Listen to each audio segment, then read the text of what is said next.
I've always believed that the little things reveal the biggest truths, like how Tom never forgets to text me when he's running late, or how he always orders the salmon at Lorenzo's Our Place, the Italian restaurant where we've celebrated every anniversary for the past 8 years. That's why sitting alone at table 12, staring at his empty chair, felt so wrong. The autumn rain drummed against the large windows of Lorenzo's, casting dancing shadows across the red, checkered tablecloths. I checked my phone again, 7:47 p.m. Tom was now 47 minutes late for our dinner reservation, and my calls were going straight to voicemail. "Ma'am, would you like to order while you wait?" Antonio, our usual waiter, approached with that gentle smile he'd perfected over decades of service. His thick Brooklyn accent always reminded me of my grandfather. "Just a few more minutes, please," I said, forcing a smile that felt as brittle as autumn leaves. "He'll be here."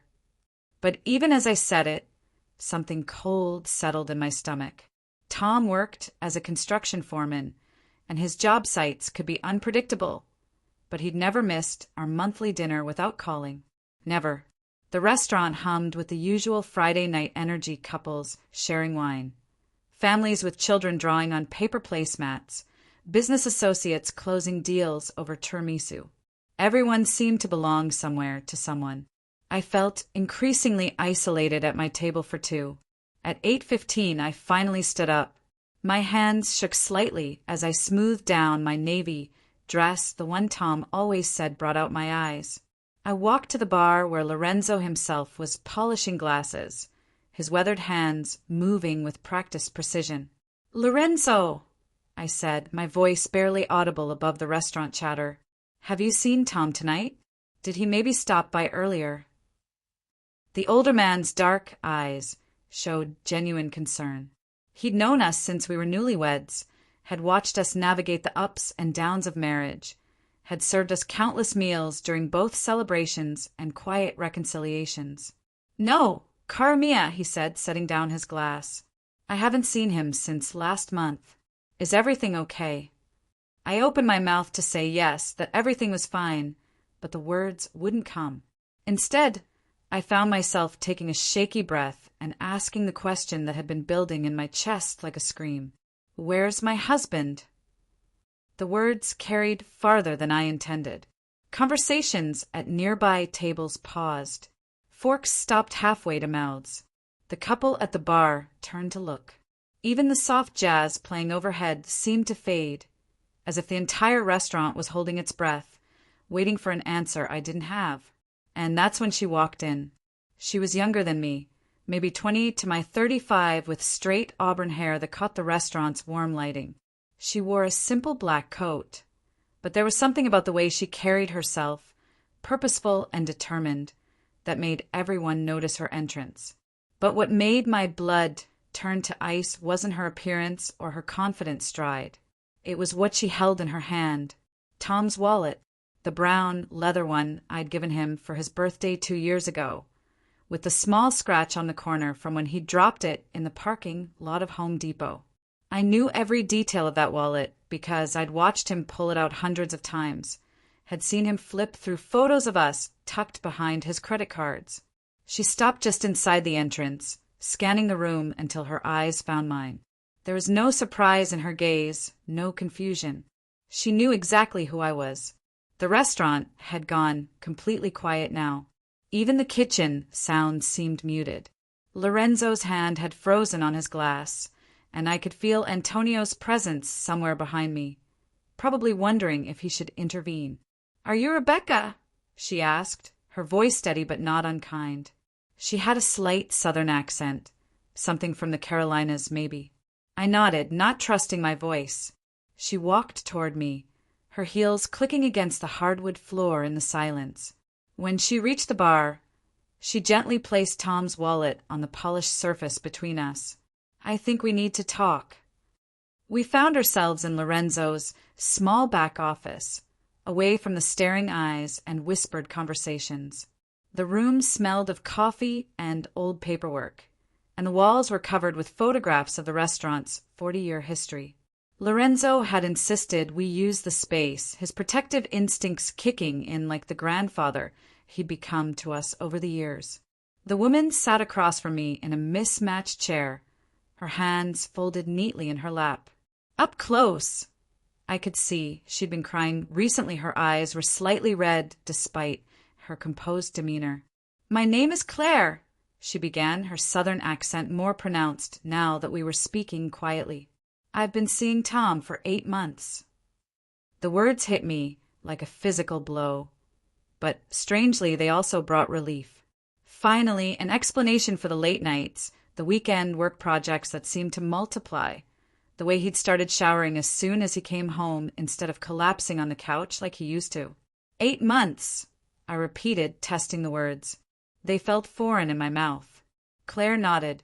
"I know how this looks, how this feels. I didn't know he was married when we first met."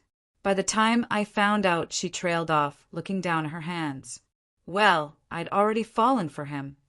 I wanted to hate her, it would have been easier, but there was something in her voice, a genuine pain that mirrored my own. She wasn't the predatory other woman I'd imagined in my darkest moments of suspicion. "Where is he?" I asked. Claire's composure cracked slightly. "That's why I'm here. He was supposed to choose today. Between us, I mean. We had dinner planned at that little diner on Route 9, and he was going to tell me his decision." She paused, taking a shaky breath. "He never showed up. So you came here instead?" "I went by his apartment, first the one downtown he told me he rented after you two separated." My heart stopped. "Separated?" Claire's face went pale. You're not separated." "We live together. In the same house we bought 5 years ago in Westchester." My voice sounded strange, like it was coming from somewhere far away. "We share a bed, Claire. We have dinner together most nights when he's not working late. Or at least I thought he was working late." The color drained completely from Claire's face. She pressed a hand to her mouth, and I could see her whole body trembling. "Oh, God," she whispered. "Oh, my God, what have I done?" We sat in silence for a moment, two women who'd been living in completely different versions of the same lie. Outside the office door, I could hear the restaurant slowly returning to its normal rhythm, conversations resuming, the clink of silverware on plates. "The apartment," I said finally. "Tell me about the apartment."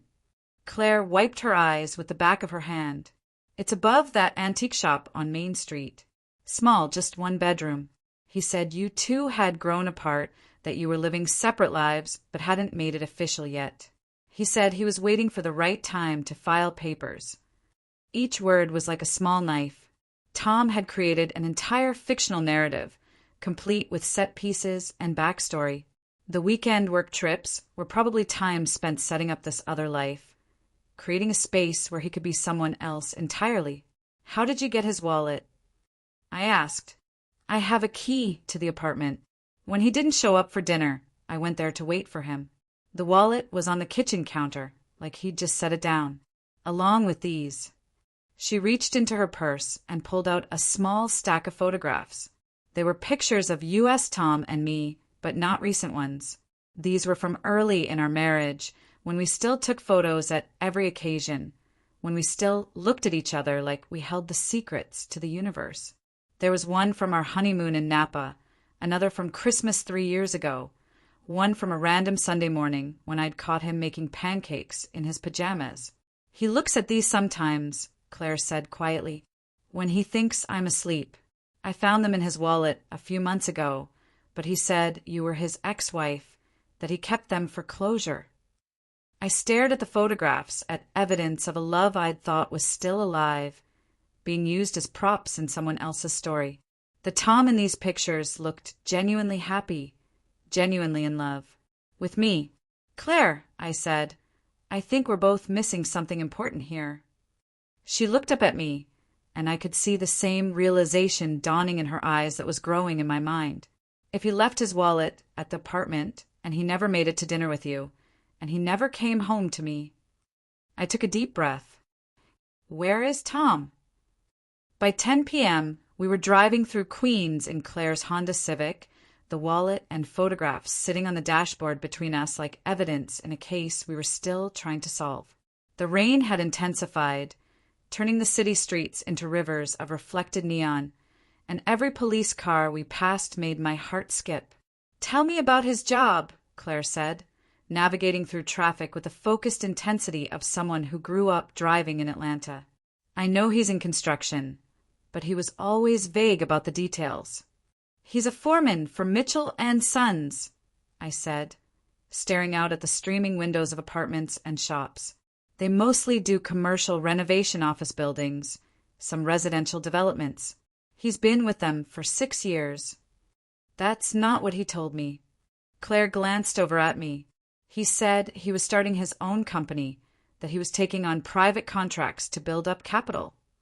Another lie, another layer of the elaborate fiction Tom had constructed. I was beginning to understand that neither Claire nor I had been living with the real Tom. We'd both been in relationships with carefully crafted versions of him. "We need to call the police," I said, though even as I said it, I wasn't sure what we'd tell them.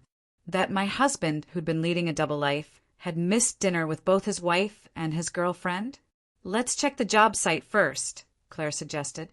He mentioned working late on a project in Long Island City. Something about a restaurant renovation that had to be finished this weekend. The construction site was in an industrial area near the river, surrounded by warehouses and auto repair shops that looked abandoned in the rain. Claire parked under a flickering streetlight, and we sat for a moment, staring at the chain-link fence topped with razor wire. "His truck," I said, pointing to the familiar blue Ford parked in the shadows near the construction trailer. "It's here." We found a security guard making his rounds, an older man named Frank, who recognized Tom's description immediately. "Yeah, he was here earlier," Frank said, adjusting his rain slicker. "Left around 4:30, maybe 5. Seemed in a hurry, you know. Usually he stops to chat about the Yankees, but today he just waved and took off." "Did he seem upset? Worried about anything?" Claire asked. Frank shrugged. "Hard to tell. Construction guys, they always got something eating at them. Deadlines, budgets, weather delays. But now that you mention it, he did get a phone call right before he left. Seemed pretty intense. He walked away from the crew to take it private-like." Claire and I exchanged glances. A phone call at 4:30 would have been about 2 hours before our dinner reservation, 3 hours before his planned meeting with Claire. "Did you see who was calling?" I asked. "Nah, sorry." But he came back looking real serious. Packed up his tools faster than I ever seen him move. We thanked Frank and walked back to the car in silence, both of us processing this new information. If Tom had left work in a hurry after a mysterious phone call, it suggested that something had happened, something that had disrupted his carefully orchestrated evening of choosing between two lives. "Rebecca," Claire said as we got back into the car, "there's something else I need to tell you." My stomach tightened. "What?" "The apartment. I didn't just find his wallet there. There were other things. Papers, documents." She reached into her purse again and pulled out a manila folder. I took them because I didn't understand what they meant, but now. She handed me the folder. Inside were bank statements for an account I'd never seen before, along with loan applications and what looked like business incorporation documents. The amounts were staggering loans totaling nearly $200,000, all in Tom's name alone. "Claire, this is serious debt," I said, scanning the papers. "And look at these dates. He's been accumulating this for over a year. What kind of business was he trying to start that would cost that much?" I kept reading, and my blood ran cold. The business license application was for a restaurant, Bella Vista Italian Kitchen, with an address I didn't recognize. The loan applications listed both mine and Tom's income, along with our house, as collateral. "He wasn't starting a construction business," I said slowly. "He was trying to open a restaurant, and he used our house as collateral for loans I never signed for." Claire stared at me. "That's impossible. You'd have to sign for something like that." I thought about all the times Tom had asked me to sign papers for his work, documents I'd barely glanced at because I trusted him completely. Insurance forms, I'd thought. Union paperwork.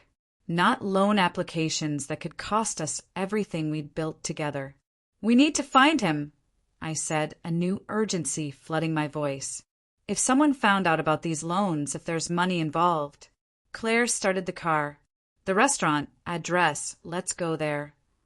As we drove through the rain-soaked streets toward an address that might hold answers, I realized that Tom's disappearance might not be about choosing between two women at all. It might be about money, debt, and decisions that put him in danger. The man I'd married, the man Claire had fallen for, might be in more trouble than either of us had imagined. The address led us to a half-renovated storefront in Astoria, squeezed between a laundromat and a cell phone repair shop. Even in the rain and darkness, we could see through the newspaper-covered windows that construction was well underway. Exposed brick walls, new flooring partially installed, industrial kitchen, equipment still in boxes. "Bella Vista Italian Kitchen," Claire read from a temporary sign propped against the door. "It actually exists." I pressed my face against the window, trying to see more. The space was larger than it appeared from the outside, with enough room for maybe 30 tables. Someone had invested serious money in this project. The kitchen equipment alone probably cost $50,000. "There's a light on in the back," I said, "and I think I see Tom's jacket." Claire tried the front door, but it was locked. We walked around to the alley behind the building, where a service door stood slightly ajar. The sound of voices drifted out into the rain. "I can't keep doing this, Vincent." Tom's voice, strained and exhausted. "The loans are due next month, and we're nowhere near ready to open." "You should have thought of that before you guaranteed the money," replied a voice I didn't recognize, thick with a Brooklyn accent and considerably less patient than Tom's. "My investors don't care about your personal problems." Claire and I crept closer to the door, staying in the shadows of the alley. Through the crack, I could see Tom sitting on a stack of boxes, his head in his hands. Across from him stood a man in an expensive suit that looked out of place in the construction zone. "Look, Vincent, I can get more money," Tom said. "I just need more time. Maybe I can refinance the house, take out a second mortgage." "You already refinanced the house," Vincent interrupted. "Twice. And you took out loans against your wife's income without her knowledge. Do you understand how illegal that is?" My heart stopped. Tom had forged my signature on loan documents. Everything we owned was at risk because of decisions I'd never been part of making. "I was going to tell her," Tom said weakly. "When? After you lost her house? After you destroyed her credit?" Vincent's voice was getting harder. "I told you from the beginning, restaurant business is brutal. Most places fail in the first year. But you were so sure you could make this work, so sure you could handle the pressure." "I can still make it work. The concept is solid, the location is good. The concept doesn't matter if you can't pay your debts." Vincent pulled out a phone and scrolled through something. "My investors are not patient people, Tom. They want their money next month with interest, or they want collateral." "What kind of collateral?" Vincent gestured around the half-finished restaurant. "This place, for starters. Your truck. Your house in Westchester. Whatever it takes to cover the $200,000 you owe us." I felt Claire's hand on my arm, steadying me. The full scope of Tom's lies was becoming clear. Not just the affair, not just the secret apartment, but financial decisions that could destroy everything I'd worked for. "There's something else," Vincent continued. "My people know about the woman in Atlanta." Tom's head snapped up. "What?" "Claire Murphy, 28, works at a marketing firm, lives alone in a studio apartment she can barely afford." Vincent smiled coldly. "Did you really think we wouldn't investigate everyone in your life? She's been sending you money, hasn't she? Small amounts. Probably thinks she's helping with business expenses." I looked at Claire, who had gone pale beside me. She nodded slightly, confirming what Vincent was saying. "You've been taking money from both women," Vincent said. "Your wife's income for the big loans, your girlfriend's savings for the day-to-day expenses. That's impressive, even for someone in your situation." Tom stood up, his hands clenched into fists. "Leave them out of this. They don't have anything to do with the restaurant. They have everything to do with it. Their money built this place." Vincent gestured around the room. "But here's the thing. I don't think either of them knows about the other, do they? Or about how deep in debt you really are. That's my problem to handle." "No, Tom. It became my problem when you missed your payment deadline. Now I have to decide whether it's worth keeping you around or whether I'd be better off collecting from your collateral."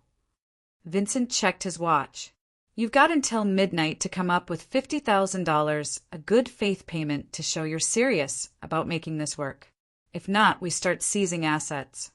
Vincent headed toward the door where Claire and I were hidden, and we pressed ourselves back against the brick wall of the alley.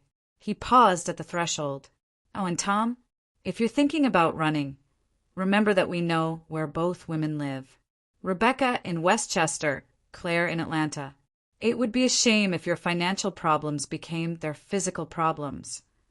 The threat hung in the air as Vincent walked past our hiding spot and disappeared into the rain. Claire and I waited until we heard a car engine start and drive away before emerging from the shadows. Tom was still sitting on the boxes, his head in his hands, completely unaware that both of his lives had just collided in an alley behind his failed dream restaurant. Claire looked at me, and I could see the same mixture of anger, fear, and heartbreak in her eyes that I felt in my chest. "What do we do now?" she whispered. I stared through the crack in the door at the man I'd shared 8 years of my life with, the man who'd built an elaborate web of lies that had trapped not just him, but both of us as well. "Now," I said, "we go in there and save his life, and then we figure out how to save our own." I pushed open the door, and Tom looked up with the expression of a man who knew his world was about to end. "Hi, honey," I said, stepping into the light with Claire beside me. "We need to talk."